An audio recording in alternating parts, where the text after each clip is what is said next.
The digital এডুকেরে আবার সবাইকে স্বাগত। আমি তোমাদের দর্শন বিষয় শিক্ষক অজয় স্যার চলে এসেছি আরও একটা নতুন ভিডিও নিয়ে। তোমাদের দ্বিতীয় অধ্যায় আমি শেষ করে দিয়েছি। আজকে দ্বিতীয় অধ্যায়ের যে গুরুত্বপূর্ণ প্রশ্নগুলো তোমরা রেডি করবে বাড়িতে পিপিটি দেখে দেখে, এই ভিডিও দেখে দেখে পরপর তোমরা লিখতে থাকো। এই প্রশ্নের বাইরে কোনো প্রশ্ন যাবে না, এইটুকু বিশ্বাস রাখো। এই প্রশ্নগুলো ধরে ধরে তোমরা রেডি করে পড়াশোনা করো, ঠিক আছে? চলো দেখে নাও যাক প্রশ্নগুলো। কেউ স্কিপ করবে না ভিডিওটা, খুব ছোট্ট ভিডিও হবে। প্রশ্নগুলোকে তোমরা স্ক্রিনশটও করে নিতে পারো। হ্যাঁ, অবশ্যই কিন্তু এই প্রশ্নগুলো রেডি করতেই হবে তোমাদেরকে, ঠিক আছে? কোনো প্রশ্ন রিপিট থাকতে পারে, কোনো অসুবিধা নেই অন্যভাবে আসার জন্য। প্রথমত বাক্য কাকে বলে, বচন কাকে বলে, এই দুটো প্রশ্ন রেডি করতে হবে। তাদের মধ্যে পার্থক্যটা কী, অথবা উদাহরণসহ বাক্য বচনের মধ্যে পার্থক্য করো, এই ধরনের আসতে পারে। তারপরে দ্বিতীয় প্রশ্ন বচন কাকে বলে, যেটা হয়ে গেল একবার, বারবার এটা লেখার দরকার নেই, একবার লিখবে। উদাহরণসহ একটি আদর্শ নিরপেক্ষ বচনের অংশগুলো কী কী, পরিমাণক, সংযোজক, উদ্দেশ্যবিধি, এইগুলো তোমাদের ব্যাখ্যা দিতে হবে। বচনের বৈশিষ্ট্যগুলি উল্লেখ করো, সেগুলো তোমাদের করতে হবে। 2 নম্বর 3 নম্বর আসতে পারে। তবে নিরপেক্ষ বচনের চতুর্বর্গ পরিকল্পনা ব্যাখ্যা করো। নিরপেক্ষ বচনের চতুর্বর্গ পরিকল্পনা, বা এটার আরেকটা অল্টারনেটিভ প্রশ্ন হচ্ছে বচনের যে গুণ ও পরিমাণ যে ভাগটা, সেটা যে নিরপেক্ষ বচনের শ্রেণীভাগ, সেটা তোমাদের কিন্তু করতে হবে। বা গুণ ও পরিমাণ বলতে কী বোঝো, কোনটাকে গুণ বলে কোনটাকে পরিমাণ, খুব সুন্দর করে কিন্তু এগুলো একদম পিপিটি স্লাইড ধরে ধরে কিন্তু তোমাদের বুঝিয়েছি। সম্বন্ধ অনুসারে বচন কয় প্রকার, সেটা কি কি, প্রত্যেকটির একটি করে উদাহরণ দাও। অথবা নিরপেক্ষ বা অনপেক্ষ বচন কাকে বলে, সাপেক্ষ বচন কাকে বলে, অনপেক্ষ বা সাপেক্ষ বচনের মধ্যে পার্থক্য দেখো। একই জিনিস, এই প্রশ্নটাই এইভাবে আসতে পারে, অথবা দিয়ে আছে, ঠিক আছে? এগুলোই হচ্ছে তোমার সম্বন্ধ অনুসারে বচন কত প্রকার। তবে সংযোজক কি, খুব গুরুত্বপূর্ণ প্রশ্ন। সংযোজকের স্বরূপ উল্লেখ করো, একদম গুরুত্বপূর্ণ। সংযোজক বৈশিষ্ট্য ও সংযোজকের কাজগুলো আলোচনা করো, একদম খুব গুরুত্বপূর্ণ একটা প্রশ্ন এটা। অবধারণ ও বচনের মধ্যে পার্থক্য লিখো, অতটা গুরুত্বপূর্ণ এটা নয়, তবু জেনে যাবে। অবধারণ বলতে আমাদের এই যে স্পষ্টভাবে মনের ভাবকে প্রকাশ করাটাই কিন্তু আমাদের অবধারণ বলা হয়, ঠিক আছে? পরবর্তী দেখো, পরের প্রশ্ন। এই ছিল 6টা প্রশ্ন, তোমরা স্ক্রিনশট করে নিতে পারো, ঠিক আছে? আমি সাইড হয়ে গেছি, দেখো স্ক্রিনশট করে নাও। পরবর্তী দেখো 7 নম্বর প্রশ্ন দেখে নাও। 7 নম্বর প্রশ্ন হচ্ছে গুণ অনুসারে বচন কয় প্রকার ও কী কী, অথবা সদর্থক বচন ও উদাহরণ লেখো। নয়ার্থক বচন, কারণ গুণ অনুসারে বচনকে 2 ভাগে ভাগ করে দেয়, সদর্থক ও নয়ার্থক, এগুলো তোমাদের আলাদাভাবে আসতে পারে। পরিমাণ অনুসারে বচন কয় প্রকার, কী কী, সামান্য বচন আর হচ্ছে বিশেষ বচন, উদাহরণ সহ আলোচনা করো। আলাদাভাবে আসতে পারে, একসাথেও আসতে পারে, এটা করে নিবা। তারপরে গঠন অনুসারে বচন কয় প্রকার ও কী কী, সরল বচন, যৌগিক বচন, এটা প্রকারভেদ। খুব সুন্দরভাবে এই প্রশ্নগুলো করতে হবে তাহলে। পরবর্তী দেখো, সাপেক্ষ বা অনিরপেক্ষ বচন বা শর্ত অনুসারে বচন কয় প্রকার ও কী কী, খুব সুন্দর বলা আছে। তারপর হচ্ছে প্রাকল্পিক বচন কাকে বলে, শর্ত অনুসারে প্রাকল্পিক, বৈকল্পিক বচন কাকে বলে, একটি করে উদাহরণ দেয়। এই প্রশ্নগুলো কিন্তু তোমাদের রেডি করতেই হবে, এই প্রশ্নগুলো আসবেই তোমাদের, ঠিক আছে? পরবর্তী সাপেক্ষ বচনের গুণ ও পরিমাণ কীভাবে নির্ধারণ করা হয়, প্রত্যেকটা সাপেক্ষ বচনের কী করে গুণ নির্ধারণ আমরা করব, পূর্বগ অনুগর ভিত্তিতে, প্রাকল্পিক বৈকল্পিকের কী করে করব। তারপরে বলছে অথবা প্রাকল্পিক বচনের গুণ কীভাবে নির্ধারিত হয়, সেটা আলাদাভাবে। প্রাকল্পিক বচনের পরিমাণ কীভাবে নির্ধারিত হয়, অথবা বৈকল্পিক বচনেরটা কীভাবে নির্ধারিত হয়। তারপরে বৈকল্পিক বচনের গুণ পরিমাণ কীভাবে নির্ধারিত। দেখো, এক হচ্ছে প্রথমত সাপেক্ষ বচনের গুণ পরিমাণ বের করা, মানে প্রাকল্পিক বৈকল্পিক দুটোই বের করা। তাহলে তুমি যদি এই প্রশ্নটা পড়ো, তাহলে বাকি প্রশ্নটাও কিন্তু তোমার রেডি হয়ে যাবে। এই যে উদাহরণস্বরূপ এইটুকু যদি করো, তাহলে বাকি যে পরে প্রশ্নগুলো করেছি আমি অথবা দিয়ে, ওগুলো আসতে পারে, তার জন্য ওগুলো দিয়ে দিয়েছি, বুঝতে পারলে? একই উত্তর, প্রশ্ন আলাদা। তখন হয়তো বুঝতে পারবা যে, মনে করবা যে এইটা তো স্যার বলেন।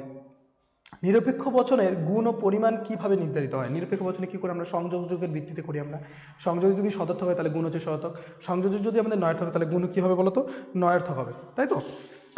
দেখো তারপরে কি বলেছে, গুণ পরিমাণ কীভাবে নির্ধারিত হয়, উদাহরণস্বরূপ ব্যাখ্যা করো। অথবা নিরপেক্ষ বচনের গুণ পরিমাণ বলতে কী বোঝো, এই প্রশ্নটা কিন্তু আগের স্লাইডেও ছিল এক জায়গায়, এখানে আছে কি না, আগের স্লাইডে ছিল। গেল, এই প্রশ্নগুলো রেডি করো, আমি সাইড হয়ে নিচ্ছি, তোমরা স্ক্রিনশট করে নিতে পারো, ঠিক আছে? পরবর্তী দেখো,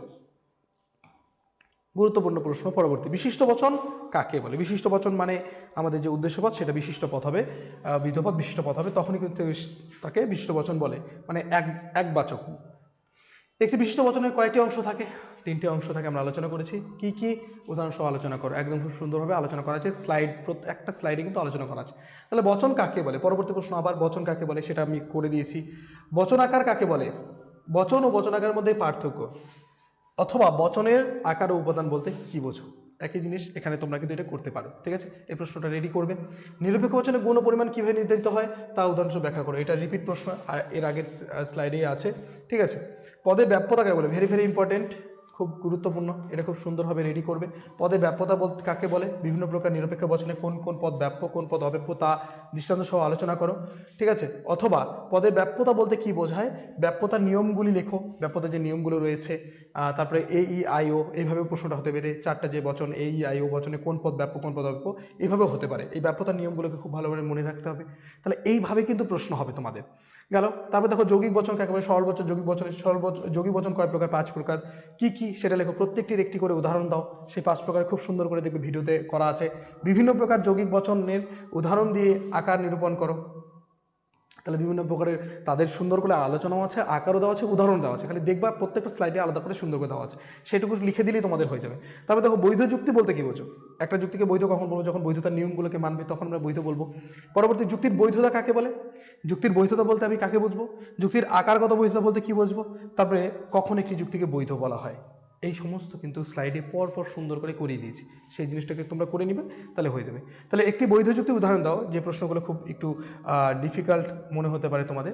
একটি বৈধ যুক্তির উদাহরণ দাও, একটা যুক্তি বৈধ কিন্তু যার আশ্রয় বাক্য সিদ্ধান্ত কী হবে বলো তো, উভয়ই সত্য হবে, উভয়ই সত্য, এটা দিতে হবে। এটা তোমাদের বৈধতা অবৈধতার জায়গা কিন্তু করে দিচ্ছি। তবে দেখো একটি বৈধ যুক্তির উদাহরণ দাও যার আশ্রয় বাক্য মিথ্যা সিদ্ধান্ত সত্য, এটা গুরুত্বপূর্ণ, এখান থেকে প্রশ্ন তোমাদের হবে। এই প্রশ্নগুলো তোমরা স্ক্রিনশট করে নাও, ঠিক আছে। পরবর্তী প্রশ্ন দেখো, পরবর্তী প্রশ্ন দেখো, একটি বৈধ যুক্তির উদাহরণ দাও যার সিদ্ধান্ত মিথ্যা, যার কি সিদ্ধান্তটা মিথ্যা, ঠিক আছে। একটি বৈধ যুক্তির উদাহরণ দাও যার আশ্রয়বাক্য মিথ্যা। তাহলে এই প্রশ্নগুলো কিন্তু তোমাদের হতে চলেছে খুব সুন্দরভাবে, এগুলো ভালো করে পড়বে। অবৈধ যুক্তির সম্ভাব্য 4টি ক্ষেত্র উল্লেখ করো। যখন একটি যুক্তি অবৈধ হয় তখন তার 4টা ক্ষেত্র কি কি, কখন কখন অবৈধ হয়, কোন কোন ক্ষেত্রে একটি যুক্তি অবৈধ হতে পারে সেগুলো করো। এই 4টা ক্ষেত্র, আশ্রয়বাক্য দুটো সত্য, একটা আশ্রয়বাক্য সত্য, একটা আশ্রয়বাক্য সিদ্ধান্ত দুটোই সত্য, আশ্রয়বাক্য সিদ্ধান্ত দুটোই মিথ্যা, আশ্রয়বাক্য সত্য সিদ্ধান্ত মিথ্যা, তারপরে হচ্ছে আশ্রয়বাক্য মিথ্যা সিদ্ধান্ত সত্য। তারপরে সেই ক্ষেত্রগুলো দেখো, এই যে একটি অবৈধ যুক্তির উদাহরণ দাও যার হচ্ছে আশ্রয়বাক্য সিদ্ধান্ত উভয়ই সত্য, আশ্রয়বাক্য মিথ্যা সিদ্ধান্ত সত্য, এটা আশ্রয়বাক্য সিদ্ধান্ত উভয়ই মিথ্যা, আশ্রয়বাক্য সত্য সিদ্ধান্ত মিথ্যা। এই 4টা ক্ষেত্র কথাই কিন্তু এখানে এই প্রশ্নে বলা হয়েছে। ওই প্রশ্ন আসতে পারে, আবার এইভাবে কিন্তু আলাদাভাবে প্রশ্ন আসতে পারে। এই 4টাই কিন্তু এখানকারই প্রশ্ন। তারপরে বলেছে দেখো সত্যতা কাকে বলে, এটাও আলোচনা করেছি। আকারগত সত্যতা বলতে কি বোঝো, তারপরে বস্তুগত সত্যতা বলতে কি বোঝো, অথবা সত্যতা কাকে বলে, সত্যতা কয় প্রকার, উদাহরণ সহ আলোচনা করো। একই প্রশ্ন এটার সঙ্গে, এটা কিন্তু তোমাদের প্রস্তুত করতে হবে এই প্রশ্নগুলো গেল। পরবর্তী যুক্তির অবৈধতা বলতে কি, বৈধতা জেনেছো, এবার অবৈধতা বলতে কি বোঝো, কখন একটি যুক্তি অবৈধ হয়, তখন কখন অবৈধ হয় বলো তো, এটা আলোচনা করেছি। যখন আশ্রয়বাক্য সত্য কিন্তু সিদ্ধান্ত মিথ্যা, তখন কিন্তু আমাদের অবৈধ হবে। বৈধতা ও সত্যতার মধ্যে পার্থক্য কোথায় সেটা কিন্তু তোমাকে লিখতে হবে, ঠিক আছে। সত্যতা আমরা বচনের ক্ষেত্রে ব্যবহার করি, আর বৈধতা হচ্ছে যুক্তির ক্ষেত্রে। তাহলে এই ছিল কিন্তু তোমাদের এই দ্বিতীয় অধ্যায়ে কিন্তু গুরুত্বপূর্ণ প্রশ্নাবলী।